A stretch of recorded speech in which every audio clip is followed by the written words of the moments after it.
Good morning dear students. आज differential equation का एक और पोर्शन पर काम करें। हमने पहली एक्सरसाइज में किसी डिफरेंशियल इक्वेशन की ऑर्डर और डिग्री कैसे देखते हैं वो सीखा। दूसरी में कोई फैमिली ऑफ द कर्व दे रखा है और ये शो करना है कि ये इस डिफरेंशियल इक्वेशन का सॉल्यूशन है। तीसरी एक्सरसाइज में हमने डिफरेंशियल इक्वेशन बनाना सीखा, कैसे डिफरेंशियल इक्वेशन फॉर्म की जाती है, जो आर्बिट्रेरी कांस्टेंट है उनको एलिमिनेट करके डिफरेंशियल इक्वेशन बनती है। अभी जो नेक्स्ट एक्सरसाइज है वो आगे जो हम पढ़ेंगे सॉल्यूशन ऑफ डिफरेंशियल इक्वेशन पढ़ेंगे। डिफरेंशियल इक्वेशन को सॉल्व कैसे करते हैं। तो आपका सिलेबस जो है, आपके सिलेबस में जो डिफरेंशियल इक्वेशंस हैं, आपके सिलेबस में जो डिफरेंशियल इक्वेशन हैं जिनका सॉल्यूशन आपको फाइंड आउट करना है डियर स्टूडेंट, वो हैं फर्स्ट ऑर्डर और फर्स्ट डिग्री की डिफरेंशियल इक्वेशन है। फर्स्ट ऑर्डर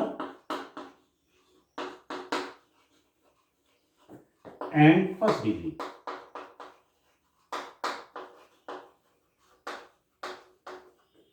ठीक है, प्रथम ऑर्डर, प्रथम कोटि व घात, जिसकी एक कोटि हो और एक घात, जिसका एक ऑर्डर हो और एक डिग्री हो। जैसे यहां पर आप देख रहे हैं इस डिफरेंशियल इक्वेशन का ऑर्डर 1, इस डिफरेंशियल इक्वेशन की डिग्री 1। इनका सॉल्यूशन, इसका सॉल्यूशन करना है। सॉल्यूशन का मतलब कि हमको, जैसे आपने डिफरेंशियल इक्वेशन फॉर्म की, किसी टाइम पर मैं कहता हूं y = 2x + c, आपने लिखा dy/dx = 2, आपने डिफरेंशियल इक्वेशन बनाई। ये differential equation, this differential equation is free from the arbitrary constant. ठीक है, तो ऐसे तो आप डिफरेंशियल इक्वेशन बनाते हैं। अब बात ये आएगी कि इस डिफरेंशियल इक्वेशन का सॉल्यूशन क्या होगा। सॉल्यूशन मींस किस फैमिली ऑफ द कर्व से ये बना हुआ है, तो हमको बैक चलना है। ठीक है, जैसे कार चलाते हैं तो फॉरवर्ड गियर में गाड़ी चलती है, पर कभी बैक गियर में भी आना पड़ता है। ठीक है, तो ये तो आपका फॉरवर्ड गियर हो गया जहां डिफरेंशियल इक्वेशन आप बना रहे हैं, और फिर हम देखना चाह रहे हैं कि डिफरेंशियल इक्वेशन दे रखी है और हमें दिखाना है, हमें लाना है कि किस फैमिली ऑफ द कर्व की डिफरेंशियल इक्वेशन है। मतलब वापस जाना पड़ेगा, इसकी हेल्प से इसको सॉल्व करके ये फाइंड आउट करना है ये डिफरेंशियल इक्वेशन किस फैमिली ऑफ द कर्व की डिफरेंशियल इक्वेशन है, वो निकालना है। ठीक है दोस्तों, तो आपने ये निकालना भी सीख लिया एक्सरसाइज 9.3 में। और वापस वही, ये जो डिफरेंशियल इक्वेशन दी हुई है तो ये किस कर्व का, किस फैमिली ऑफ द कर्व की डिफरेंशियल इक्वेशन है, उसको लाना है। तो आपको रिवर्स चलना है। तो डिफरेंशियल इक्वेशन बनाने के लिए आप डिफरेंशिएशन करते हैं, और जब डिफरेंशियल इक्वेशन दे रखी है और आपको फैमिली ऑफ द कर्व चाहिए, किस फैमिली ऑफ द कर्व की डिफरेंशियल इक्वेशन है, या दूसरे वर्ड में हम ये कह सकते हैं कि find the solution of this differential equation, इस डिफरेंशियल इक्वेशन का हल बताइए, तो हमें इंटीग्रेशन करना पड़ेगा। डिफरेंशिएशन करके जो आया, किसी फंक्शन का डिफरेंशिएशन करके हमें जो डिफरेंशियल इक्वेशन बनी, उस डिफरेंशियल इक्वेशन का इंटीग्रेट कर लेंगे तो फिर वही फंक्शन आ गया, क्योंकि डिफरेंशिएशन और इंटीग्रेशन इनवर्स प्रोसेस है। ठीक हो गया, तो यहां इंटीग्रेशन की हेल्प लेंगे। तो डिफरेंशियल इक्वेशन का सॉल्यूशन के लिए किस टाइप की डिफरेंशियल इक्वेशंस आपके पास होंगी, first order and first degree. ठीक है, फर्स्ट ऑर्डर और फर्स्ट डिग्री की डिफरेंशियल इक्वेशन है। ये पहली एक्सरसाइज जो है 9.4, ये है वेरिएबल सेपरेबल। ठीक है, वेरिएबल सेपरेबल।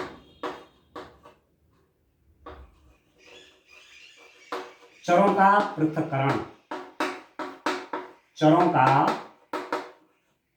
पृथक्करण, चरों का पृथक्करण, चरों को अलग अलग करो, वेरिएबल सेपरेबल।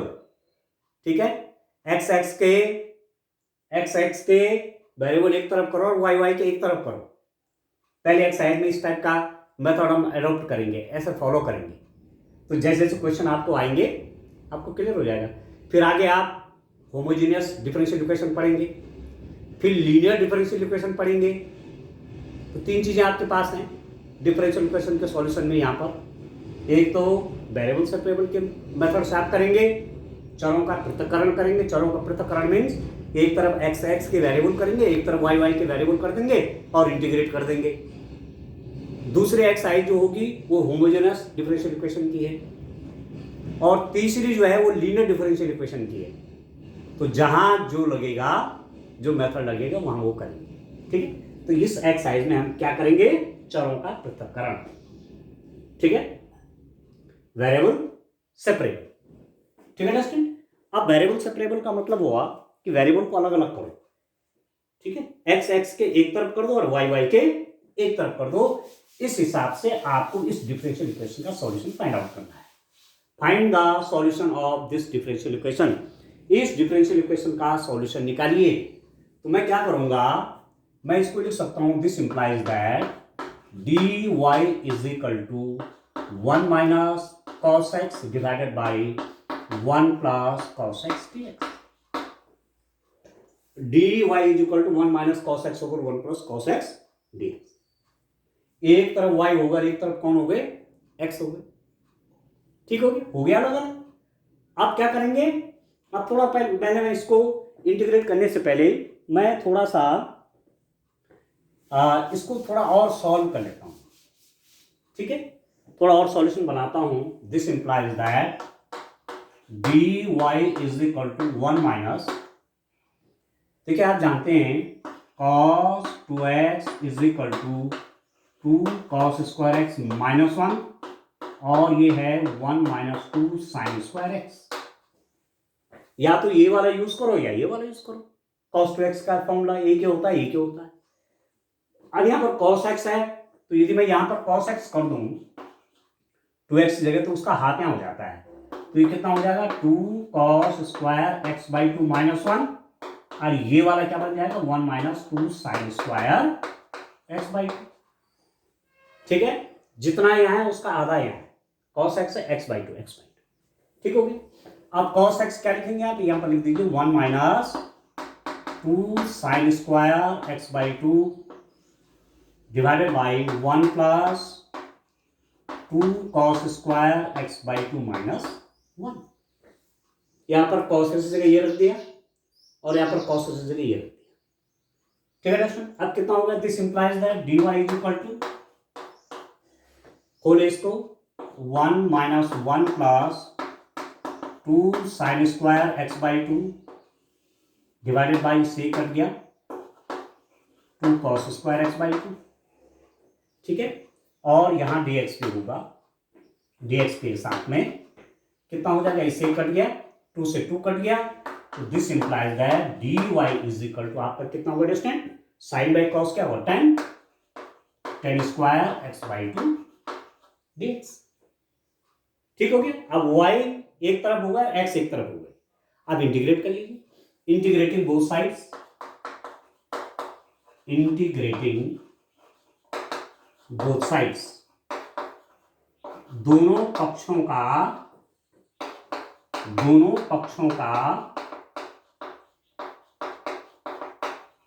समाकलन करने पर, दोनों पक्षों का समाकलन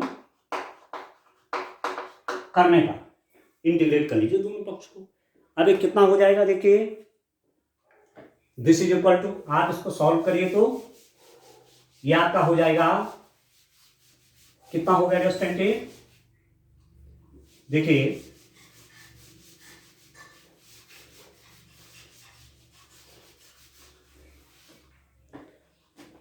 इसको देखिए, आपके पास क्या है, हमारे पास है dy is equal to tan square x by 2 dx।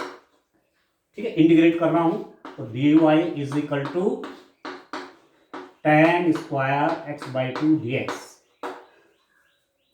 ठीक है दोस्तों, ठीक है। अब इसका इंटीग्रेशन क्या हो जाएगा, इंटीग्रेशन डिफरेंशिएशन, ये तो एक दूसरे को न्यूट्रलाइज कर दिया। अब इसका इंटीग्रेशन चाहिए, डायरेक्ट tan स्क्वायर का हम नहीं जानते, तो हम एक चीज जानते हैं, 1 plus tan square x by 2 is equal to sec square x by 2. So this implies that tan square x by 2 is equal to sec square x by 2 minus 1. tan square x by 2 को क्या लिख देंगे, sec square x by 2 minus 1 dx. ठीक है दोस्तों, tan square को आपने ऐसे लिख दिया. अब अलग अलग कर लीजिए, y इज इक्वल टू इसको लिख देंगे आप sec square x by 2 dx minus dx. इसका इंटीग्रेशन अलग करिए, इसका अलग करिए. ठीक हो गया. अब कितना होगा देखिए, आगे देखिए आप इंटीग्रेशन कर रहे हैं तो देखिए कितना हो जाएगा. डेस्टिनेशन सिंपल इंटीग्रेशन है, इसीलिए आपको डिफरेंशिएशन भी क्लियर करना है. ठीक है, डिफरेंशिएशन भी आपको आना चाहिए, तभी आप डिफरेंशियल इक्वेशन ठीक से समझ पाएंगे जब आपको डिफरेंशिएशन ठीक से आता है. और डिफरेंशिएशन के लिए हमने यूट्यूब चैनल मैथमेटिक्स प्लेजर पर लगभग 43 वीडियोस बहुत डिटेल में वहां डिफरेंशिएशन का सॉल्यूशन दे रखा है. ठीक है, जितना उत्तराखंड बोर्ड या सीबीएसई बोर्ड की बुक में है लगभग सारे क्वेश्चन किए. और ऐसे हमने इंटीग्रेशन के लिए भी बहुत लंबा काम किया है यूट्यूब चैनल पर. इंटीग्रेशन में लगभग 45 के आसपास वीडियोस वहाँ अपलोड है, सारा काम किया हुआ. तो वहाँ आप देखिए तो इंटीग्रेशन करने में फिर आपको आसानी हो जाएगी, डिफरेंशिएशन करने में आसानी हो जाएगी, इंटीग्रेशन करने में आसानी हो जाएगी. ठीक है दोस्तों, अब आप देखिए हम जानते हैं कि डी बाई डी एक्स, आप जानते हैं D by d x ten x होता है आपका सेक स्क्वायर एक्स. ठीक है, तो यदि आप sec square x d x का इंटीग्रेशन चाहते तो आपके टेन एक्स आएगा.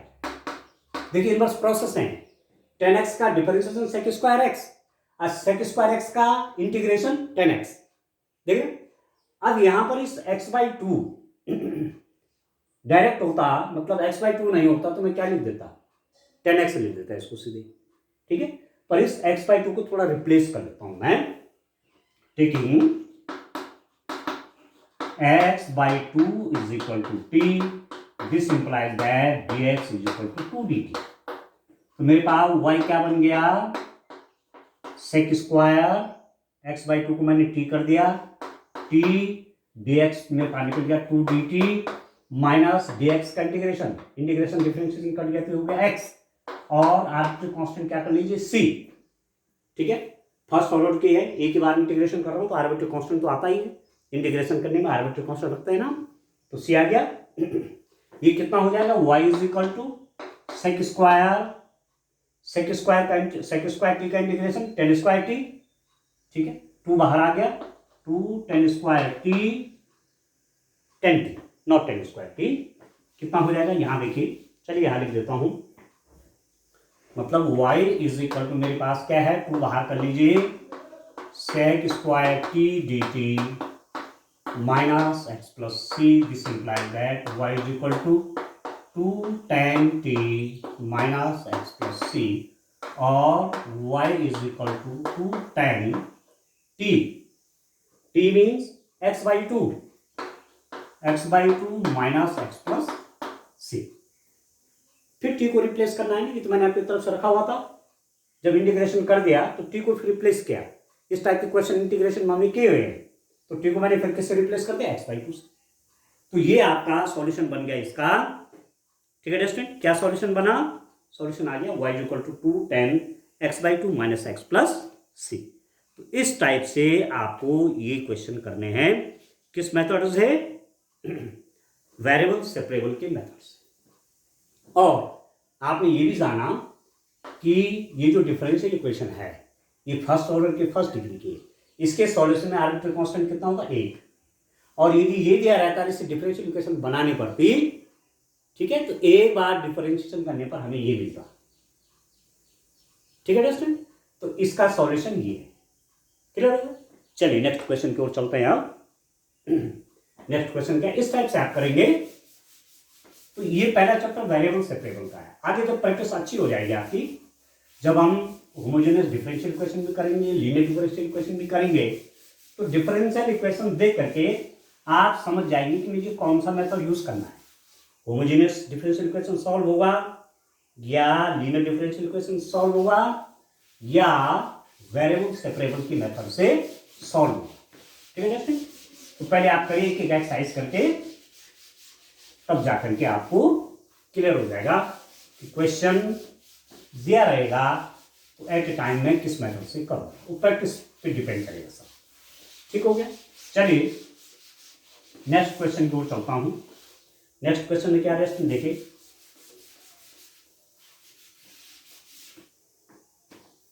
क्वेश्चन नंबर 2 आप देखिए। क्वेश्चन नंबर 2 में क्या है देखिए, क्वेश्चन नंबर 2 है स्टूडेंट। हाँ देखिए, दूसरा क्वेश्चन है क्वेश्चन नंबर 2। यह है आपके पास dy dx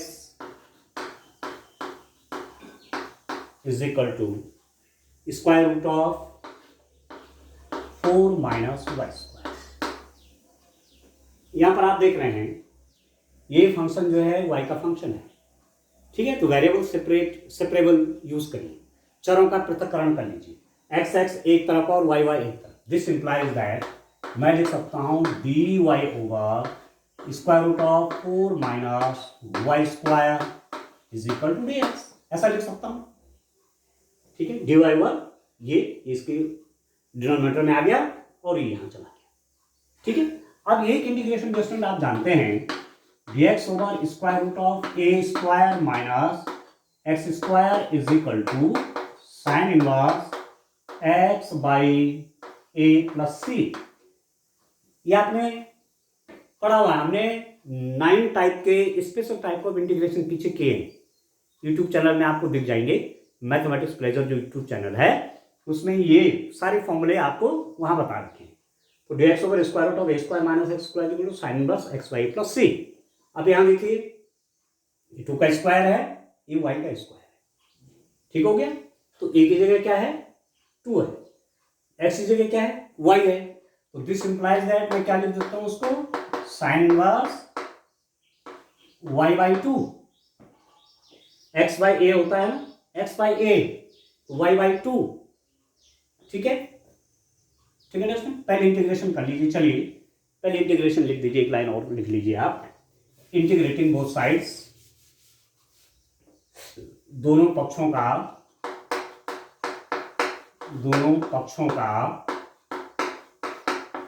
समाकलन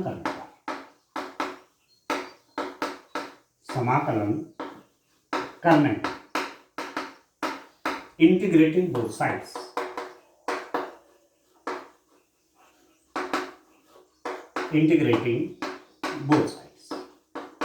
आप दोनों पक्षों का इंटीग्रेट करिए, दोनों पक्षों का इंटीग्रेशन करिए। तो क्या हो जाएगा d y over square root of 4 minus y square is equal to d x. ठीक हो गया, इसका क्या होगा इस फॉर्मूले से होगा, x की जगह पे क्या है y है, a की जगह पे क्या है 2 है, ये 2 स्क्वायर हो गया। तो दिस इंप्लाइज दैट ये कितना हो गया sine inverse y by 2 is equal to, इसका इंटीग्रेशन कितना होगा इंटीग्रेशन डिफरेंशिएशन, एक दूसरे के असर को खत्म कर देंगे, तो ये हो जाएगा x प्लस q। ठीक है, sine inverse y by 2 is equal to कितना आ गया आपके पास x प्लस q। ठीक है, इसको आप और सॉल्व कर सकते हैं। आप जानते हैं यदि कहीं पर लिखा हुआ है कि sine inverse x is equal to y, तो आपने इनवर्स ट्रिग्नोमेट्रिक फंक्शन पढ़े हैं, फर्स्ट जो पार्ट है मैथमेटिक्स का उसका सेकंड चैप्टर, वो भी सब यूट्यूब चैनल पर दिया हुआ है। तो ये कितना हो जाएगा sine y is equal to x, sine y is equal to x. तो आप इसको ऐसा भी लिख सकते हैं और मैं लिख सकता हूं इसको y by 2 is equal to sine x plus c. ठीक है, साइन प्लस y बाई 2 ये है, तो y बाई 2 क्या हो जाएगा साइन इसके साथ चला जाएगा। तो this implies that y is equal to 2 sine x plus c. ये आ गया डिफरेंशियल, इस डिफरेंशियल इक्वेशन का सॉल्यूशन आपके पास स्टूडेंट ये आ गया। ठीक हो गया, y is equal to 2 sine x plus, आप समझ गए, एक आर्बिट्ररी कांस्टेंट है। क्यों? क्योंकि ये differential equation first order first degree की है। इसका जब सॉल्यूशन फाइंड आउट करेंगे तो आर्बिट्रेरी कांस्टेंट, एक आर्बिट्रेरी कांस्टेंट मिलेगा। ठीक हो गया। अब देखो आपको ये फैमिली ऑफ द कर्व दिया रहेगा और आपसे कहा जाएगा कि फाइंड द डिफरेंशियल इक्वेशन। तो एक बार डिफरेंशिएशन करेंगे, सी को वहां से एलिमिनेट करेंगे तो मेरे को ये मिलेगा। ठीक, और ये डिफरेंशियल इक्वेशन दी रहेगी और आपको कहा कि इसका सॉल्यूशन निकाले। सॉल्यूशन निकाले मींस किस फैमिली ऑफ द कर्व का डिफरेंशिएशन के बाद ये आया है, तो ये है, ये इसका सॉल्यूशन है। ठीक है, क्लियर है ना। चलिए अब नेक्स्ट क्वेश्चन की ओर चलते हैं। नेक्स्ट क्वेश्चन देखिए student, question number 3।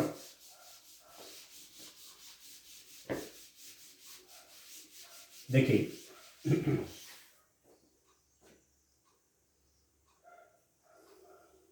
Question number 3, तीसरा क्वेश्चन आप देखिए।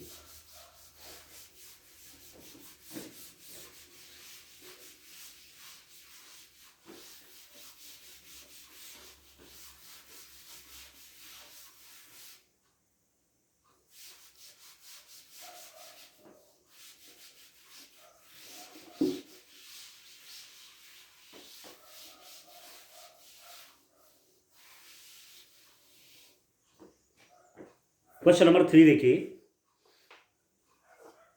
क्वेश्चन नंबर 3 अंडरस्टैंड, ये है आपके पास dy by d x, dy by d x plus y is equal to 1। ये अब वेरिएबल सेपरेबल, चरों का पृथक्करण करिए। ठीक है, पृथक्करण, चरों का पृथक्करण,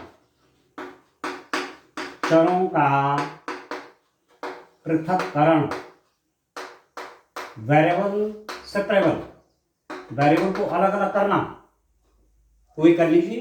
दिस इंप्लाइज दैट क्या करेंगे, dy by d x is equal to 1 minus y. ठीक है, दिस इंप्लाइज दैट क्या लिख सकता हूं, dy over 1 minus y is equal to d x. ठीक है दोस्तों, dy over 1 minus y is equal to d x. अब आप यहां पर देख रहे हैं आपके पास y अलग हो गया और x आपका अलग हो गया है। ठीक है दोस्तों, y अलग और x अलग। और मैं इसको ऐसा भी लिख सकता हूं कि minus dy by d x, sorry minus dy over y minus 1 is equal to d x. ठीक है, नेगेटिव बाहर कर लिए, और dy over y minus 1 is equal to minus d x. अब y एक तरफ हो गए, x एक तरफ हो गए, अब क्या करेंगे, इंटीग्रेट करेंगे। ठीक है, integrating both sides, integrating both sides, दोनों पक्षों का समाकलन करने पर, तो इसका इंटीग्रेशन कितना हो जाएगा student, dy over y minus 1 is equal to minus d x. ठीक हो गया, माइनस डी एक्स आ गया। अब ये कितना हो जाएगा, ये आपका कितना बन गया स्टूडेंट, दिस इंप्लाइज दैट, इसका इंटीग्रेशन करिए तो log y माइनस 1। ठीक है, log y माइनस 1, इसका integration is equal to minus x. ठीक है, माइनस एक्स प्लस सी, ये तो होगा। ठीक है दोस्तों, इंटीग्रेशन डिफरेंशिएशन, ये तो हट जाएंगे और ये आ जाएगा x minus x plus c, और y minus 1 is equal to क्या लिखेंगे आप, e to the power minus x plus c. ठीक है, आप जानते हैं यदि कहीं पर दिया हुआ है log y is equal to x, तो आप लिख सकते हैं y is equal to e to the power x। ये भी इनवर्स ऑपरेटर है, लॉगरिथमिक और exponential. log y is equal to x, तो y is equal to e to the power x, वही मैं कर रहा हूं। log y minus 1 is equal to minus x plus c, तो y minus 1 is equal to e to the power minus x plus c, और इसको मैं लिख सकता हूं y minus 1 is equal to e to the power minus x into e to the power c, ऐसा भी लिख सकता हूं। ठीक है, अब इस पूरे को मैं फॉर एग्जाम्पल a कर लेता हूं, और y is equal to 1 plus e to the power minus x, क्योंकि आप कांस्टेंट कोई भी यूज कर सकते हैं, ठीक है दोस्तों। e to the power c भी कांस्टेंट है, इसको मैंने a कांस्टेंट रख दिया, ठीक है, ठीक है ना। कांस्टेंट आप अपने हिसाब से चेंज कर सकते हैं, लिख सकते हैं। तो y is equal to 1 plus e to the power minus x. अब कोई जरूरी नहीं कि e to the power c को आपने a लिखना, आप b भी लिख सकते हैं, ठीक है। e to the power c is equal to b, e to the power c is equal to d, ऐसा कुछ भी लिख सकते हैं आप, ठीक है। तो ये जो आपके पास आया, ये इस डिफरेंशियल इक्वेशन का एक सॉल्यूशन है, ठीक हो गया। चलिए एक क्वेश्चन और करते हैं स्टूडेंट। नेक्स्ट क्वेश्चन देखते हैं, क्वेश्चन नंबर 4। तो इस टाइप से आप वेरिएबल को सेपरेट कर देंगे। एक साइड में आप x के वेरिएबल लेंगे, दूसरे साइड में y के वेरिएबल लेंगे, और उसके बाद इसको इंटीग्रेट कर देंगे, ठीक हो जाएगा। और इंटीग्रेशन के बाद आपको डिफरेंशियल आपको फेरियल का कर्व मिल जाएगा, ठीक हो गया। बस इस टाइप से डिफरेंशियल इक्वेशन का सॉल्यूशन फाइंड आउट होगा स्टूडेंट। तो जितना ज्यादा प्रैक्टिस करेंगे उतना ज्यादा आपको नॉलेज होगा। चलिए नेक्स्ट क्वेश्चन देखते हैं। क्वेश्चन नंबर 4 देखिए क्या है। क्वेश्चन नंबर 4 है,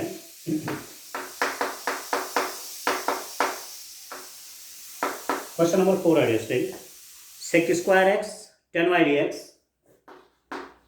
sec square x 10y dx, sec square x 10y dx plus sec square y, sec square y 10x dy, 10x dy is equal to 0। ये हमारे पास डिफरेंशियल इक्वेशन दी हुई है, हमें इसका सॉल्यूशन फाइंड आउट करना है, ठीक है दोस्तों। तो अब क्या करेंगे, इसको मैं लिख सकता हूं और sec square x 10y dx is equal to minus sec square y 10x dy, ठीक है। अब एक तरफ y के कर लीजिए सारे टर्म्स, एक तरफ x के कर लीजिए। तो दिस इंप्लाइज दैट क्या लिख दूंगा, सेक स्क्वायर एक्स ओवर इसके नीचे ये 10 लिया, 10x dx is equal to minus sec square y over इस 10y को इसके नीचे ले लेते हैं 10y dy, ठीक हो गया। Sec square x over 10x dx, sec square y over 10y dy हो गए। वेरिएबल्स सेपरेट हो गए, एक तरफ x के सारे टर्म हो गए, एक तरफ y के हो गए। अब क्या करेंगे, अब इंटीग्रेट करेंगे, ठीक है। दोनों पक्षों का समाकलन करने पर, दोनों पक्षों का समाकलन करने पर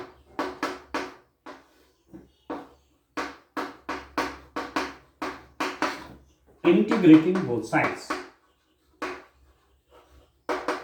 इंटीग्रेटिंग बोथ साइड्स, ठीक है दोस्तों। दोनों पक्षों का क्या करने पर, इंटीग्रेशन करने पर, sec square x over 10x dx is equal to minus sec square y over 10y dy। इसका भी इंटीग्रेशन करिए और इसका भी इंटीग्रेशन करिए, ठीक हो। अब आप देख रहे होंगे 10x का डिफरेंशिएशन एडजस्टेंट दिया, ठीक है, ठीक है। मैं थोड़ा सा एक को आपको अलग से बताता हूँ, वैसे पीछे आपको यदि प्रैक्टिस बढ़िया होगी तो इंटीग्रेशन आप इसको जानते हैं। फॉर एग्जाम्पल मैं लिख देता हूँ sec square x over 10x dx, इसका इंटीग्रेशन आप करेंगे कैसे, पीछे जो आपने इंटीग्रेशन पढ़े किस टाइप से करते हैं आप, लेकिन क्या लिख देता हूं मैं 10x is equal to t कर देता हूं, ठीक है। दिस इंप्लाइज दैट इसका डिफरेंशिएशन करेंगे तो sec square dx is equal to क्या बन जाता है, dt बन जाता है। ये तो करते हैं, इसका डिफरेंशिएशन क्या क्या हुआ, 10x का sec square x dx is equal to dt हो गया, ठीक हो गया। अब मेरे पास क्या बना है, sec square x dx is equal to dt by t, ठीक है। Sec square x dx is equal to dt by t, और dt बाई टी कितना हो गया, log t, log t, और log t मीन्स टी क्या है, 10x है, ठीक है, log t आया और log t मीन्स 10x, ठीक है, ठीक है दोस्तों। तो ये कितना हो जाएगा, अब आप देखिए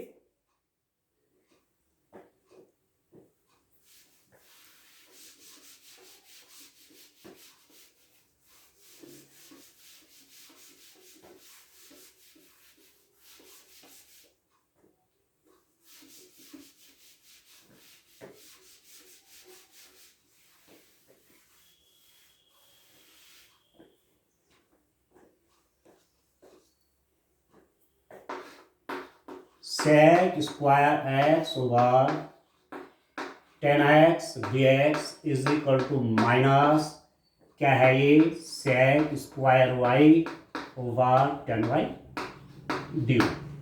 इसका इंटीग्रेशन क्या पढ़ा आपने, sec square x over 10x dx का log 10x। तो ये क्या हो जाएगा इसका इंटीग्रेशन, log 10x, ठीक है। इसका इंटीग्रेशन क्या हो जाएगा, log 10y, जैसे मैंने ये किया sec square x over 10x dx is equal to क्या, log 10x। तो sec square over 10y dy कितना हो जाएगा, log 10y, प्लस कांस्टेंट को भी मैं log की फॉर्म में रखूं। अब ये हम पर डिपेंड करता है कि कांस्टेंट को हम क्या रख रहे हैं, कांस्टेंट को हम किस रूप में यूज कर रहे हैं, वो हम पे डिपेंड है दोस्तों। कांस्टेंट आप अपने हिसाब से रखते हैं आर्बिट्ररी कांस्टेंट को, क्योंकि ये सब कैसे सॉल्यूशन निकल रहे हैं, जनरल सॉल्यूशन निकल रहे हैं। तो आर्बिट्ररी कांस्टेंट की एग्जैक्ट वैल्यू किस रूप में आर्बिट्ररी कांस्टेंट होगा, ठीक है। वो तो आर्बिट्ररी कांस्टेंट है तो कोई भी सिंबल आप उसके लिए यूज कर सकते हैं, ठीक हो गया। मैंने log c कर दिया, c से लिखते हैं कांस्टेंट ऑफ इंटीग्रेशन से मतलब है, ठीक हो गया, मैंने log के ऊपर रख दी। अब फिक्स वैल्यू इस कांस्टेंट की क्या होगी, ये तो फिर बाउंड्री वैल्यू प्रॉब्लम इसके लिए चाहिए, बाउंड्री वैल्यू कंडीशंस चाहिए इसकी वैल्यू फाइंड आउट करने के लिए, और तब सॉल्यूशन क्या बन जाएगा, तब वो पर्टिकुलर सॉल्यूशन बन जाएगा। अभी जो सॉल्यूशन आएगा, ये जो सॉल्यूशन आया है ये किस रूप में है, ये जनरल सॉल्यूशन है, ये इस डिफरेंशियल इक्वेशन का ये जनरल सॉल्यूशन है, क्योंकि इसमें क्या है, इसमें आपका आर्बिट्ररी कांस्टेंट है। यदि आप इसकी वैल्यू जानना चाहते हैं कि सी क्या है, तो आपके लिए उसके लिए क्या चाहिए, कुछ बाउंड्री कंडीशंस चाहिए, जिनको पुट करेंगे कि x इज इक्वल टू इतना है, y की वैल्यू इतना है, माना मैं कहूँ x इज इक्वल टू 1 और y इज इक्वल टू 2 है, तो x की जगह पे 1 कर देंगे, y की जगह, या आप कहेंगे x इज इक्वल टू जो भी है π/4 है, y इज इक्वल टू π/4 है, तो c की वैल्यू निकाल देंगे यहाँ से, ठीक है। log 10 π/4 minus log 10 π/4 plus log c, तो c की वैल्यू निकल जाएगी। और जब c की वैल्यू निकल जाएगी, यहाँ पर कोई फिक्स वैल्यू कांस्टेंट वैल्यू आ जाएगी, तब यही सॉल्यूशन क्या बन जाएंगे, पर्टिकुलर सॉल्यूशन। तो आगे ऐसा भी करेंगे हम, ठीक है। अभी जनरल सॉल्यूशन आ रही है, जिन में आर्बिट्ररी कांस्टेंट है वो सब क्या बोलते हैं, उनको general solution of differential equation, ठीक हो गया। अभी आ गया, इसको मैं और सॉल्व कर लेता हूं, देखिए log 10x plus log 10y is equal to log c. So this implies that log of 10x 10y is equal to log c. So this implies that log something is equal to log something. तो आप लिख सकते हैं 10x 10y is equal to, दोनों तरफ से log हटा लीजिए, ठीक है, 10x 10y is equal to c, ठीक है दोस्तों। इस टाइप से करेंगे। अब बात ये आती है कि ये कैसे पता चलेगा कि लॉग के रूप में कभी रखना है, कभी कुछ और रूप में रखना है। ये तो आपने अपने क्वेश्चंस को आसान करने के लिए, ठीक है, कि मेरे पास लॉग के फॉर्म हो जाएंगे तो लॉग हटा करके इस टाइप का एक कर्व आ जाएगा, ठीक है। तो वो तो क्वेश्चन की सिचुएशन के हिसाब से हम देखते हैं, कहीं पर हम केवल ए रखते हैं, कहीं पर केवल सी रख रहे हैं, कहीं पर केवल बी रख रहे हैं, ठीक हो गया। तो इसका ऐसा कुछ क्लियर कट रूल नहीं है कि आप क्या रखेंगे। अब मेरे पास ये लॉग था, तो मैंने इसको भी लॉग के फॉर्म में इसलिए रखा कि बाद में मैं लॉग हटा दूंगा तो मेरे पास एक फंक्शन के रूप में फॉर्म आ जाएगी, ठीक है, ठीक है। तो ये डिस्टेंट है आपका, this is the general solution of this differential equation, ठीक हो गया। यही व्यापक हल है क्योंकि इसमें आर्बिट्ररी कांस्टेंट सी, ठीक है दोस्तों। तो करिए आप इसके और क्वेश्चंस करिए, आज के लिए इतना काफी है, थैंक यू।